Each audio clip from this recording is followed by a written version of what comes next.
passports and fake birth certificates. When I saw that, I was appalled. I could not control but wrote letters to the government agencies concerned. I even wrote to the DFA. I wrote to Mr. Cojuangco. I said, if that's the kind of leader you are having, take him away from your skirt. This guy is hiding your skirt. I mean, we have a Filipino sportsman doing all of this, shaming children. And going out of his way, apparently, to even undermine athletes who are Philippine athletes competing abroad. Now, at Attorney, we have to pause for a break. Hold that thought. Oh, surely. So, guys, stay tuned because we'll come back with more I have more to the come. Fiasco in sports. Yes. Stay tuned. Yes.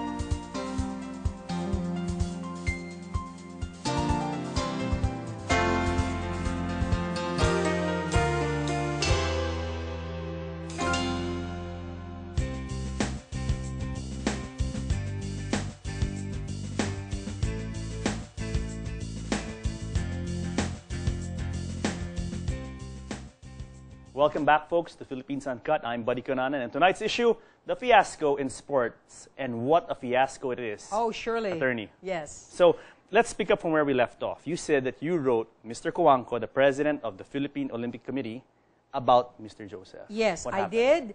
Nothing. What was the gist first of the letter? The gist, I went ahead and explained to him what happened or transpired in Malaysia and Singapore. And evidently, I also indicated there that this is the kind of leader Mark Joseph is doing to shame children who are bringing honors to the country. For this guy to even make a statement that the Philippines is a haven for fakes. So I did also write to our Department of Foreign Affairs. Unfortunately, Mr. Cojuangco, I think during that time, Commissioner Ang Ping did not send any response at all. Now, have you had other encounters with Mr. Cojuangco? Have you actually talked to him? Yes. Maybe if you talk to the man, it will make a difference. I actually have two, Buddy. I would like to say that on the air. 3 Olympians approached me some time ago, three years ago, and made complaints about what's going on in PASA. They were discriminated. They were supposed to go, Jairula Jaitula was supposed to go to an international event. Although the guy is old, he still was qualified, but he was ejected out of the team. So I wrote a complaint to Commissioner then, Harry Ang Ping. And little did I know that after he stepped down or terminated his office, he made a disclosure that he went ahead and passed that complaint to the office of Mr. Cojuangco. Now, thus far, that was about, what, 3 years ago? Thus far, we have not gotten any response. Nada. Nada. Zilch. Now, 3 months ago, sometime in May, I was invited in Congress about this fiasco, about the funding, about the legitimacy of Mark Joseph. Now, poor swimmers were all there. Even Senator Nikki Cossetting was there. I was there, and we were talking about funds. Okay. And the congressman who was asking questions, apparently Mr. Cojuangco then was not interested. So when it was time for me to say something and touched on Mark Joseph's legitimacy, oh boy, you better believe it. Mr. Cojuangco looked at me and he was saying something. In fact, I called his attention. I said, Senor, listen to this. And all of a sudden he murmured and said, well, they can bring it to Switzerland. To the IOC, to the headquarters. I mean, is this the kind of leaders you have in sports? You challenge swimmers, complaining swimmers, to go all the way up to Switzerland? They could hardly even have bread and butter on the table. It's really arrogance, eh? Oh, you bet. Yeah. You bet. These sportsmen should understand. They should encourage sports participation. They should encourage sportsmanship. They should encourage all of this participation from athletes. But where are they? And the victims are really our poor athletes. Can you describe the conditions that our athletes face? Well, I mean, what is the demographic? Where do they come from? widespread information. In fact, even today, it's very apropos to, I think, Dragon Boat. Okay. This week, it has been the talk of the town. And very appalling what I heard from one of the POC officials. Once again, made a it's a denigration, a statement. You know, if I were the guy, the poor guy, I would rather shut up. I would tell these POC officials, you shut up if you have nothing good to say. You know what they said? What did they say? You know that the Dragon Boat team garnered 5 medals. Yes, in the States. And that's international caliber. Yes. And because of all this help by some private groups of people, they were able to participate. And these POC officials arrogantly said, oh yeah, these guys are just too old. Time for them to retire. Time for them to retire. That? They just bagged a handful of medals, gold medals, and these guys are saying it's time for them to retire. Time for them to retire. I cannot believe it.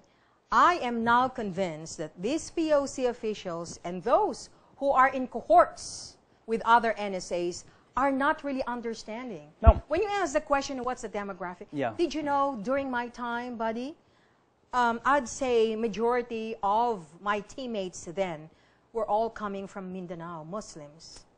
They could hardly even have something to spend for themselves to school. Yes. They use swimming as a way to improve their lives and maybe get an education. These are the kinds of people, these are the kinds of athletes. Now, we don't go any farther than that. Mr. Congressman Manny Pacquiao, we have known his history.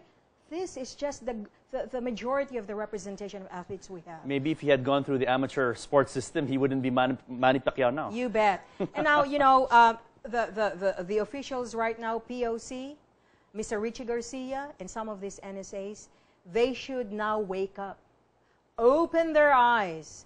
They should now listen and check and see what exactly. You see, athletes are there to fight, to compete. They're like soldiers. They're not going to argue with you. They're not going to debate with me. No, they're there to represent the country, to garner and give honors to our people. I have a question. Yes. Why is there a seeming collusion between POC, the Philippine Olympic Committee, and some members, some leaders of some national sports associations? Why is there such a close interrelationship between the two? You know what is there to be had? Yes, you know what, buddy, on this, I always am led to the belief that no one will ever do anything like this and hang on to their powers if there isn't any big consideration.